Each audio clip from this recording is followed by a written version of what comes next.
The morning sun streamed through the stained-glass windows of Cedar Falls Methodist Church, casting rainbow patterns across the empty pews. Sarah Beth Coleman stood at the altar in her grandmother's vintage lace wedding dress, her bouquet of wildflowers trembling in her hands as she stared at the church doors that should have opened to reveal her groom 15 minutes ago. "Maybe he's just running late," whispered Mrs. Henderson, the church organist, though her voice carried more hope than conviction. Sarah Beth's stomach churned as she watched the few remaining guests shift uncomfortably in their seats. Half the congregation had already left when word spread through the small town like wildfire. Tommy Brennan had been seen loading his truck at dawn, heading toward the interstate with what looked like suitcases and a woman who definitely wasn't his bride. "Sarah Beth, honey," Pastor Williams approached gently, his weathered face creased with concern. "Maybe we should." "No," Sarah Beth said firmly, though her voice cracked. "He's coming. He has to be coming." But even as she spoke the words, she knew the truth. Tommy wasn't coming. The man she'd loved since high school, the man she'd planned a future with, had abandoned her on what should have been the happiest day of her life. The church doors opened and Sarah Beth's heart leaped, only to crash when she saw her mother, Margaret Coleman, walking briskly down the aisle with Sarah Beth's father and younger sister trailing behind. "Sarah Beth, we're leaving," her mother announced in a harsh whisper, her face flushed with embarrassment. "This spectacle has gone on long enough." "Mom, please," Sarah Beth pleaded. "Just give him a few more minutes." "He's not coming," Margaret snapped, then lowered her voice as she glanced around at the remaining guests. "Do you have any idea how humiliating this is? The whole town is talking. I can't show my face at the country club for months." Sarah Beth felt the words like physical blows. "What about me? What about what I'm going through?" "You should have seen this coming," her father said coldly. "Tommy Brennan was always trouble. We told you not to get involved with him." "But I love him," Sarah Beth whispered. "Love doesn't pay bills or restore reputations," her mother replied. "Come on, girls.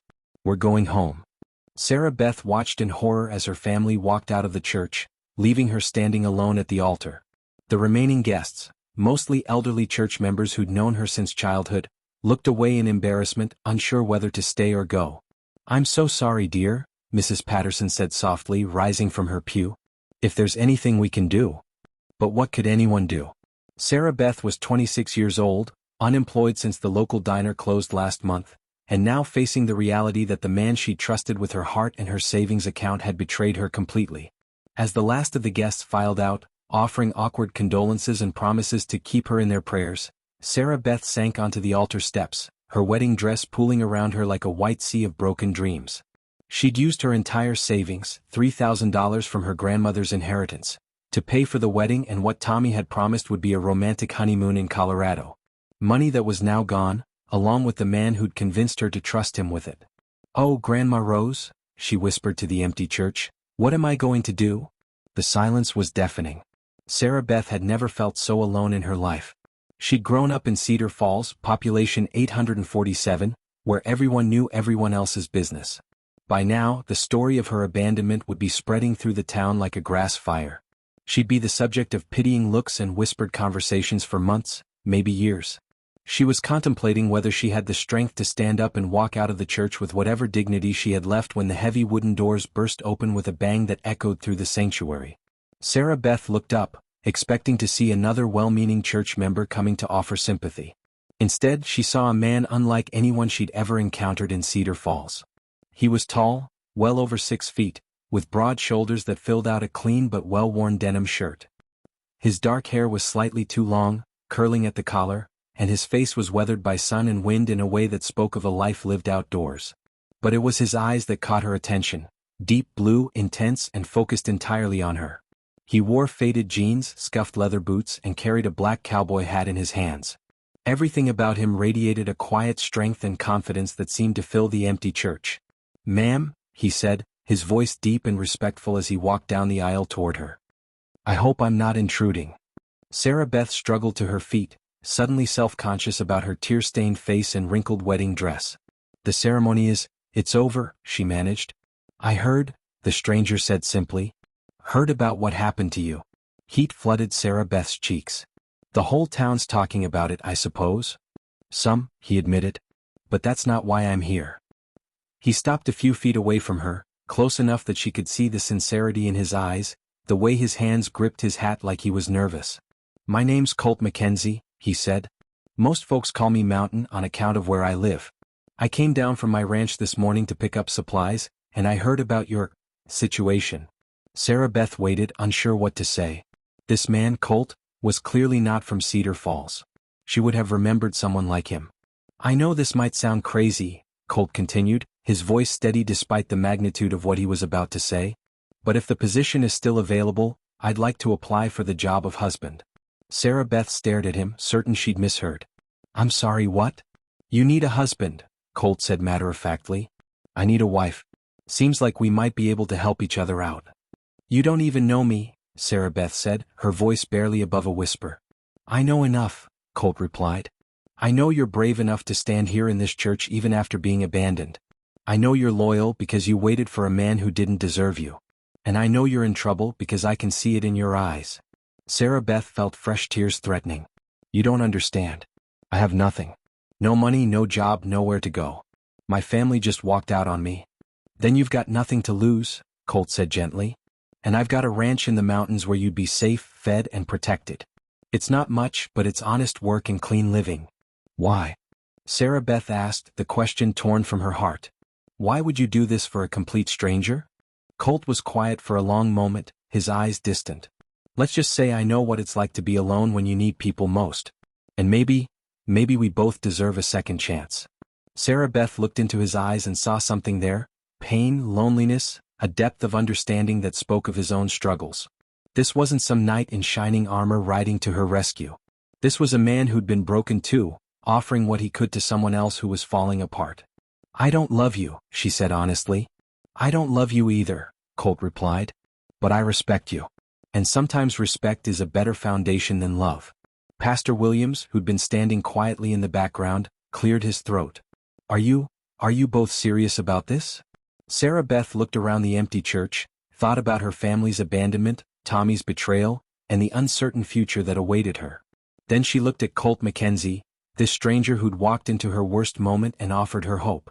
Yes, she said, surprising herself with the firmness in her voice. Yes, I'm serious. Colt's face broke into the first smile she'd seen from him, transforming his weathered features. Then let's get married, Sarah Beth Coleman. 20 minutes later, with Mrs. Henderson playing the wedding march on the organ and the few remaining church members serving as witnesses, Sarah Beth found herself exchanging vows with a man she'd known for less than an hour. But as Colt slipped a simple gold band onto her finger, his own father's wedding ring, he'd explained quietly, Sarah Beth felt something she hadn't expected, hope.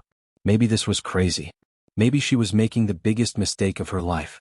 But as Colt Mackenzie kissed her gently to seal their unexpected union, Sarah Beth Coleman, now Sarah Beth Mackenzie, decided that sometimes crazy was exactly what a person needed. The ride up the mountain in Colt's weathered pickup truck was unlike anything Sarah Beth had ever experienced. As they climbed higher into the Rocky Mountains, leaving the familiar streets of Cedar Falls far below, she felt like she was entering another world entirely. Colt drove with the easy confidence of someone who'd traveled these winding roads countless times, one hand on the steering wheel while the other rested casually on the gear shift. He'd changed out of his church clothes into work gear, a flannel shirt, worn jeans, and boots that looked like they'd seen serious use. How far is your ranch? Sarah Beth asked, breaking the silence that had stretched between them since they'd left town. About 40 miles up, Colt replied, his eyes on the narrow road ahead. Takes about an hour and a half in good weather. Longer when it snows. Sarah Beth looked out at the towering pine trees and rocky outcroppings, trying to process the reality of what she'd just done. She'd married a complete stranger and was now heading to his isolated mountain ranch with nothing but the wedding dress on her back and a small overnight bag she'd packed for what was supposed to be her honeymoon with Tommy. Colt, she said hesitantly, I need you to know that I can't. I mean, we don't really know each other and I'm not ready for separate bedrooms, Colt said simply, understanding immediately. I've got a guest room that's yours for as long as you need it. This marriage is whatever we make it, Sarah Beth. No pressure, no expectations beyond basic respect and partnership. Relief flooded through her. Thank you. You don't need to thank me for being decent, Colt said, glancing at her briefly. That should be a given. As they climbed higher, the landscape became more rugged and beautiful. Snow-capped peaks rose majestically around them, and Sarah Beth caught glimpses of wildlife, deer, elk, and even what looked like a golden eagle soaring overhead. It's beautiful, she said softly. It's home, Colt replied, and she heard the deep love in his voice. Been in my family for 3 generations. My grandfather homesteaded the land back in 1952. What about your parents? Colt's hands tightened slightly on the steering wheel. They died when I was 19. Car accident on these same roads during a winter storm. I'm so sorry, Sarah Beth said, meaning it. Long time ago, Colt said, though she could hear the old pain in his voice. Been running the ranch alone ever since. 15 years? Sarah Beth did the math quickly. That's a long time to be alone. I had help for a while, Colt said, his voice becoming carefully neutral. But that didn't work out. Something in his tone warned Sarah Beth not to push, but she filed the information away. There was clearly more to Colt Mackenzie's story, layers of history that had shaped him into the man who would marry a stranger to save her from humiliation. They turned onto an even narrower road, this one unpaved and winding through dense forest. After another 20 minutes, they emerged into a clearing that took Sarah Beth's breath away. The Mackenzie ranch spread out before them like something from a postcard. A large log cabin sat in the center, with a wraparound porch and smoke curling from the chimney. Outbuildings dotted the property, a barn, stables, and what looked like a workshop. But it was the setting that truly amazed her, surrounded by towering mountains with a crystal-clear stream running through the property and meadows that stretched toward the tree line. Oh my God, Sarah Beth whispered. Colt, it's incredible. It's a lot of work, Colt said, but she could hear the pride in his voice. I run about 200 head of cattle, plus horses. Mostly sell to buyers in Billings and Great Falls. As they pulled up to the cabin, Sarah Beth noticed movement in one of the corrals. A magnificent black stallion was running along the fence line, his mane flowing as he moved with wild grace. That's Thunder, Colt said, following her gaze. Found him as a colt, half dead from a mountain lion attack. Nursed him back to health, but he's never fully trusted humans. Still more wild than tame. He's beautiful, Sarah Beth said, watching the horse's powerful movements. Beautiful and dangerous, Colt warned. Don't go near that corral alone. Thunder's unpredictable. They climbed out of the truck, and Sarah Beth was immediately struck by the silence. After a lifetime in town, where there was always the sound of traffic or neighbors, the mountain quiet was profound. The only sounds were the wind in the pines, the distant lowing of cattle, and the babble of the stream. Come on, Colt said, grabbing her small bag from the truck bed. Let me show you around. The inside of the cabin was rustic but comfortable, with exposed log beams, a massive stone fireplace, and furniture that looked handmade. Everything was clean and well-maintained, though clearly designed for function over fashion. Kitchen's through there, Colt said, pointing to an archway. Bathrooms down the hall. Your room is upstairs, it's got its own bathroom and a good view of the valley. He led her up a narrow staircase to a cozy bedroom with a double bed, a dresser, and windows that looked out over the meadows. It was simple but welcoming, with a quilt that looked handmade and fresh flowers in a mason jar on the nightstand. It's perfect, Sarah Beth said, setting her bag on the bed. I'll let you get settled, Colt said, lingering in the doorway. When you're ready, come down and I'll show you the rest of the operation. If we're going to be partners in this, you should know what you're getting into. After he left, Sarah Beth sat on the edge of the bed and tried to process everything that had happened. This morning she'd woken up expecting to marry Tommy Brennan and start a conventional life in Cedar Falls. Now she was married to a mountain cowboy she'd known for 3 hours, sitting in a bedroom that was hers by virtue of the most impulsive decision she'd ever made. She changed out of her wedding dress into jeans and a sweater, carefully hanging the lace gown in the closet. Looking at it there, she felt a pang of sadness for the dreams it represented. Dreams that had died when Tommy chose to run rather than face his responsibilities. But as she looked out the window at the stunning mountain landscape, Sarah Beth felt something else, possibility. Maybe this wasn't the life she'd planned, but it was a life. And maybe, just maybe, it could be a good one. She found Colt in the barn, checking on a mare who was clearly pregnant. He looked up when she entered, his eyes taking in her change of clothes with approval. Better, he said. That dress was beautiful, but not exactly practical for ranch work. Ranch work? Sarah Beth asked. If you're going to live here, you're going to work here, Colt said matter-of-factly. I can't afford to keep anyone who doesn't pull their weight. But don't worry, I'll teach you everything you need to know. Over the next hour, Colt showed her around the property, explaining the daily routines of feeding, watering, and caring for the animals.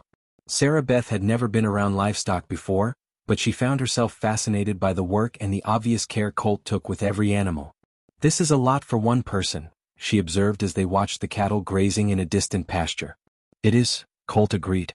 That's part of why I. He stopped, seeming to reconsider his words. Part of why you what? Colt was quiet for a long moment, his eyes distant. Part of why I needed a partner. This place is too big, too much work for one person to handle alone. But Sarah Beth sensed there was more to it than that.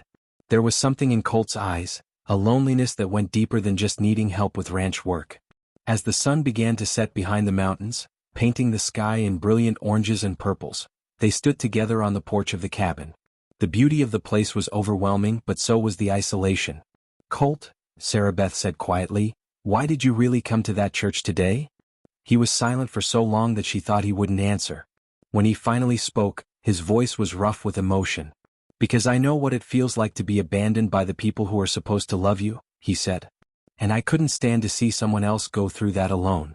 Sarah Beth looked at his profile in the fading light, seeing the pain he tried to hide. Who abandoned you?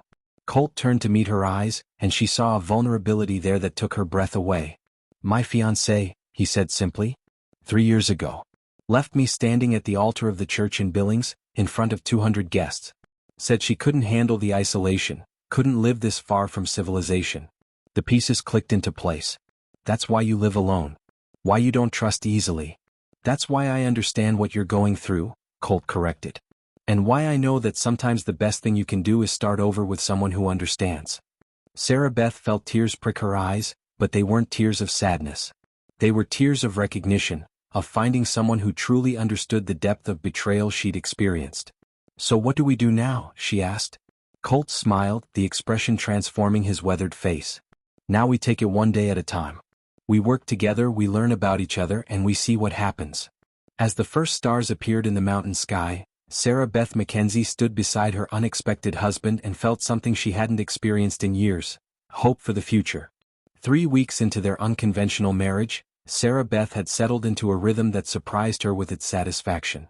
She woke before dawn to help Colt with morning chores, spent her days learning the intricacies of ranch life, and fell into bed each night exhausted but fulfilled in a way her old life had never provided. She discovered she had a natural affinity for the animals, particularly the horses. Even Thunder, the wild stallion Colt had warned her about, seemed to tolerate her presence better than most visitors. You've got good instincts, Colt told her as they watched her successfully calm a spooked calf. Most people take months to develop that kind of connection with livestock. Sarah Beth felt a warm glow of pride at his praise. In her old life, her accomplishments had been measured in customer satisfaction at the diner or her mother's approval, both rare and conditional. Here, her worth was measured in honest work and tangible results. But despite their growing partnership, Colt remained something of a mystery. He was unfailingly kind and respectful, a patient teacher and reliable companion. Yet Sarah Beth sensed walls around him, carefully constructed barriers that kept her from seeing too deeply into his past. The first crack in those walls came on a snowy Tuesday morning when a truck pulled up the mountain road, the first visitor they'd had since Sarah Beth's arrival. She was in the kitchen making coffee when she heard Colt's voice outside, tense in a way she'd never heard before. Looking through the window, she saw him talking to a man in an expensive-looking coat, their body language suggesting the conversation was far from friendly. Told you never to come here again, Colt was saying as Sarah Beth stepped onto the porch.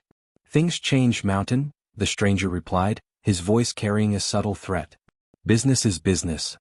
The man was about Colt's age, well-dressed but with hard eyes that made Sarah Beth instinctively uncomfortable. When he noticed her, his expression shifted to one of calculating interest. Well, he said, his smile not reaching his eyes. You didn't mention you'd gotten married, old friend. Marcus, Colt said, his voice carrying a warning. This is my wife, Sarah Beth. Sarah Beth, this is Marcus Dalton. He was just leaving. Was I? Marcus asked, his tone mocking. I think your lovely wife might be interested in hearing about our history together. Sarah Beth felt the tension crackling between the two men like electricity before a storm. Colt, she said quietly. Go inside, Colt told her, his eyes never leaving Marcus. Please. But Sarah Beth had spent too many years being dismissed and protected from uncomfortable truths. No, she said firmly. If this concerns you, it concerns me. We're partners, remember? Marcus laughed, the sound cold and unpleasant. Partners. That's rich. Tell me, Mrs. Mackenzie, has your husband mentioned his previous business ventures? His entrepreneurial phase? Marcus, Colt's voice was deadly quiet. Leave. Now. Or what? Marcus challenged. You'll call the sheriff? We both know you can't afford that kind of attention. Sarah Beth looked between the two men, her heart racing. What's he talking about, Colt? For a moment, Colt's carefully maintained composure cracked, and Sarah Beth saw something in his eyes that chilled her: guilt, shame, and a deep, abiding fear. Nothing that matters now, Colt said finally. Marcus, you have 10 seconds to get off my property before I make you leave. Marcus held up his hands in mock surrender. Fine. But think about my offer, Mountain. The market's changing and you could use the income. Especially now that you have a wife to support. He tipped his hat to Sarah Beth with exaggerated courtesy. Pleasure meeting you, ma'am. I'm sure we'll be seeing each other again soon. After Marcus drove away, Colt stood in the yard for a long moment, his shoulders rigid with tension. Sarah Beth approached him carefully as she would a spooked horse. Colt? What was that about? Nothing, he said, but his voice lacked conviction. Just someone from my past who can't take no for an answer. What kind of business was he talking about? Colt turned to face her, and Sarah Beth saw the internal struggle playing out across his features. Sarah Beth, there are things about my past that I'm not proud of. Things I'd rather leave buried. We all have things we're not proud of, Sarah Beth said gently. But we're married now. Partners. Don't I have a right to know what I've gotten myself into? Colt was quiet for so long that Sarah Beth thought he wouldn't answer. When he finally spoke, his voice was barely above a whisper. After my parents died, I was 19 years old with a ranch to run and no money to do it. The bank was threatening foreclosure and I was desperate. Marcus offered me a way to make quick money, no questions asked. Sarah Beth's stomach clenched. What kind of way? Smuggling, Colt said, the word falling between them like a stone. Using the ranch as a way station for moving contraband through the mountains. I told myself it was temporary, just until I could get back on my feet. What kind of contraband? Sarah Beth asked, though she was afraid of the answer. Drugs, Colt said, his voice heavy with shame. Cocaine, mostly coming up from Mexico and heading to Canada. I never touched the stuff myself, never sold it directly. I just provided a safe place for it to pass through. Sarah Beth felt the world tilt around her. The man she'd married, the man she'd been learning to trust and maybe even love, was a criminal. For how long? She managed. 2 years, Colt said. Until I realized what I was becoming, what I was risking. I told Marcus I was out, paid off the ranch and went clean. That was 12 years ago. And your fiancée? Did she know? Colt's laugh was bitter. She knew. Hell, she was part of it. Rebecca was Marcus's cousin, and she was the one who introduced us. When I decided to go straight, she decided I wasn't worth her time anymore. The pieces of Colt's story were falling into place, painting a picture of a young man who'd made desperate choices and paid a heavy price for them. Is that why you live so isolated? Sarah Beth asked. Why you don't trust people? Partly, Colt admitted. And partly because I know that if Marcus ever decides to cause trouble, if he ever talks to the wrong people about what I used to do, I could lose everything. The ranch, my freedom, my future. Sarah Beth stared at him, trying to process this revelation. The man who'd rescued her from humiliation, who'd offered her safety and partnership, was himself living under the shadow of his past mistakes. Are you still involved? She asked quietly. No, Colt said firmly. I swear to you, Sarah Beth, I've been clean for 12 years. I run cattle and horses, nothing else. But Marcus, he's been trying to get me back in for years.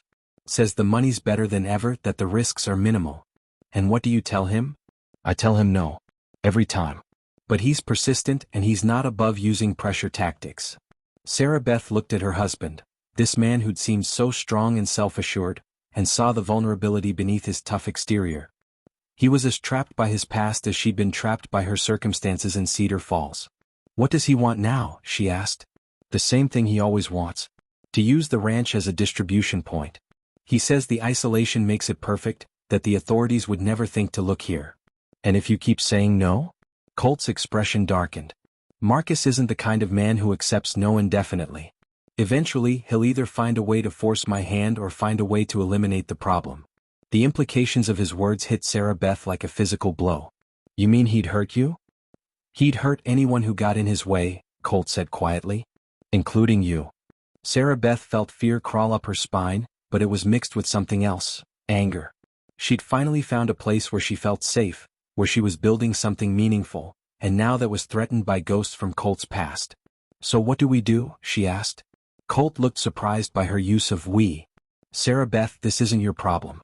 If you want to leave, if you want an annulment, I'll understand. I should have told you about this before we married." Sarah Beth considered his words, thought about the easy escape he was offering. She could go back to Cedar Falls, face the gossip and humiliation, but at least she'd be safe from whatever Marcus Dalton represented. But as she looked at Colt, at the shame and fear in his eyes, at the way he was already pulling away to protect her, Sarah Beth made her choice. "I'm not going anywhere," she said firmly. "We're married for better or worse. This is worse, but we'll face it together." Relief flooded Colt's features. "Sarah Beth." "But no more secrets," she interrupted.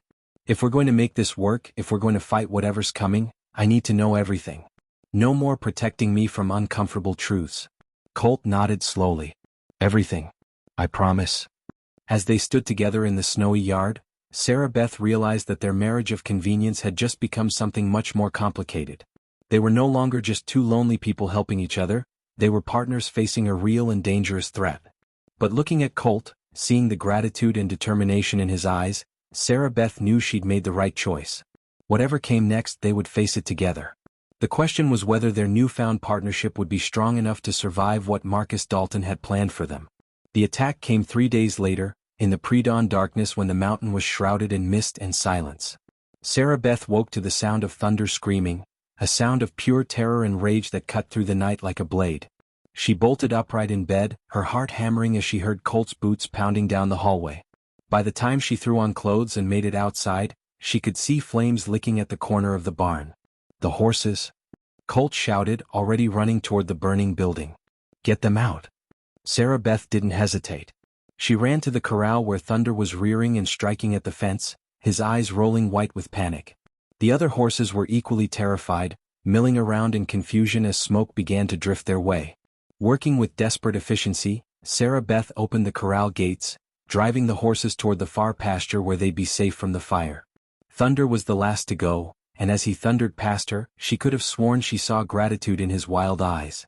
Colt emerged from the barn leading the pregnant mare, his face streaked with soot. "That's all of them," he called out.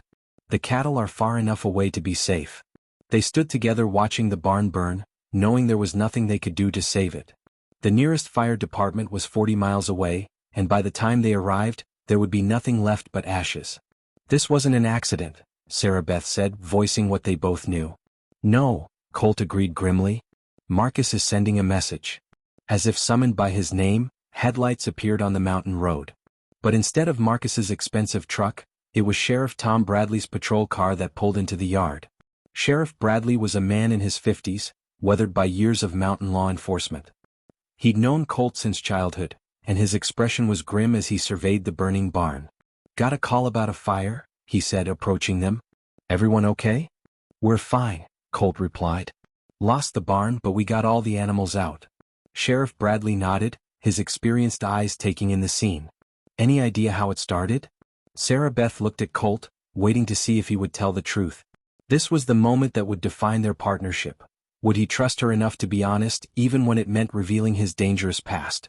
"Tom," Colt said slowly, "I think it's time I told you some things about my past. Things I should have told you years ago." Over the next hour, as the barn burned down to smoldering ruins, Colt told Sheriff Bradley everything. His involvement with Marcus Dalton, the smuggling operation, his decision to go clean, and Marcus's recent attempts to force him back into the business. Sheriff Bradley listened without interruption, his expression growing more serious with each revelation. When Colt finished, the sheriff was quiet for a long moment. "Damn it, Colt," he said finally. "Why didn't you come to me sooner?" "Because I was ashamed," Colt admitted. "And because I was afraid you'd arrest me." "The statute of limitations ran out on most of what you described," Sheriff Bradley said. "And even if it hadn't, you were a kid who made desperate choices. But Marcus Dalton, he's a different story." "You know him?" Sarah Beth asked. "Know of him," the sheriff corrected. "He's been on our radar for years, but he's smart. Keeps his hands clean, uses other people to do his dirty work. We've never been able to make anything stick." "So what do we do?" Colt asked. Sheriff Bradley studied the smoldering barn, then looked back at Colt and Sarah Beth. "We set a trap." The plan was simple but dangerous. Colt would contact Marcus and agree to one final job, a large shipment that would be worth enough to make Marcus take personal risks. Meanwhile, Sheriff Bradley would coordinate with federal agents who'd been trying to build a case against Marcus for years. It's risky, the sheriff warned. If Marcus suspects anything, if he realizes it's a setup, he'll kill us, Colt finished. I know. Then why are we doing this? Sarah Beth asked, though she already knew the answer. Because it's the only way to end this, Colt said. As long as Marcus is free, as long as he thinks he can use me, we'll never be safe. Our children will never be safe. The casual mention of children made Sarah Beth's heart skip, but she pushed the thought aside. There would be time to explore those feelings later, if they survived what was coming. 2 days later, Marcus arrived at the ranch with a smile that didn't reach his eyes and a proposal that would have made them rich, and put them both in federal prison for the rest of their lives. One shipment, he said, spreading maps across Colt's kitchen table. 500 pounds of pure Colombian cocaine, worth about $20 million on the street. Your cut would be $2 million. That's a lot of money, Colt said carefully, playing his part. It's enough to set you up for life, Marcus agreed. You and your lovely wife could live like royalty. Sarah Beth forced herself to smile, though her skin crawled at the way Marcus looked at her. It does sound tempting. The shipment comes through next week, Marcus continued. All you have to do is provide storage for 48 hours while my people arrange transportation north. And if we get caught? Colt asked. Marcus's smile turned cold. You won't. Because if you do, you'll be dead before you can say a word to anyone. After Marcus left, Sarah Beth and Colt sat in their kitchen, the weight of what they'd agreed to pressing down on them like a physical force. Are you sure about this? Sarah Beth asked. No, Colt admitted. But I'm sure about us. About what we're building here. And I won't let Marcus destroy that. The night before the shipment was due to arrive, Sarah Beth and Colt sat on their porch, watching the stars emerge over the mountains. They'd said everything that needed to be said, made all the preparations they could. Now there was nothing left but to wait. Colt, Sarah Beth said quietly, if something happens tomorrow? Nothing's going to happen, he interrupted. But if it does, she persisted, I want you to know that these past weeks have been the happiest of my life. Whatever happens, I don't regret marrying you. Colt turned to look at her, his eyes reflecting the starlight. Sarah Beth, I need to tell you something. What? I love you, he said simply. I know we started this as a marriage of convenience, but somewhere along the way it became real for me. You became real for me. Sarah Beth felt tears prick her eyes. I love you too, she whispered. I think I have for weeks, but I was afraid to admit it. They kissed then under the vast Montana sky, and Sarah Beth tasted the salt of her own tears. Whatever tomorrow brought, they would face it together.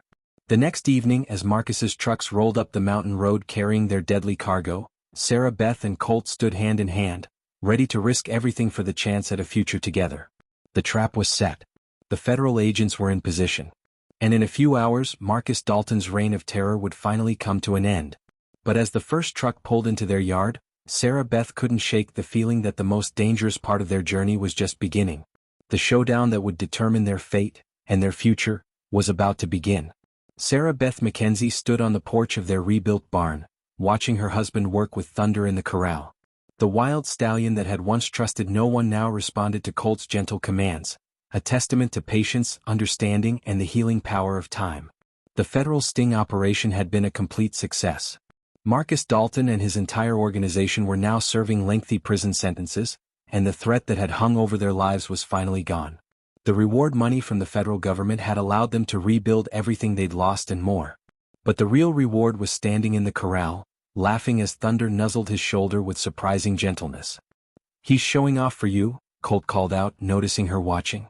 Maybe, Sarah Beth replied, her hand resting on the gentle swell of her belly. Or maybe he's just happy. Colt's eyes immediately went to her hand, and his face lit up with the joy that had become his default expression since she'd told him about the baby 3 months ago. How are you feeling? He asked as he did every day. Perfect, Sarah Beth said, and meant it. Their marriage of convenience had become a love story for the ages. They'd faced danger together, overcome the shadows of their pasts, and built something beautiful in the process. As Colt walked toward her, his eyes full of love and promise, Sarah Beth reflected on the journey that had brought them here. She'd been abandoned at the altar by a man who didn't deserve her, only to be rescued by a man who saw her true worth. Sometimes the best things in life came from the worst moments. Sometimes love arrived in the most unexpected package. And sometimes, when you thought your story was ending, it was really just beginning. "Ready to go inside, Mrs. Mackenzie?" Colt asked, wrapping his arms around her. "Ready for anything, Mr. Mackenzie," Sarah Beth replied, "as long as we're together." As they walked into their home, their real home built on love and trust and shared dreams, thunder whinnied softly in the distance as if blessing their happiness. The cowboy from the mountain had found his bride, and together they would write a love story that would last for generations.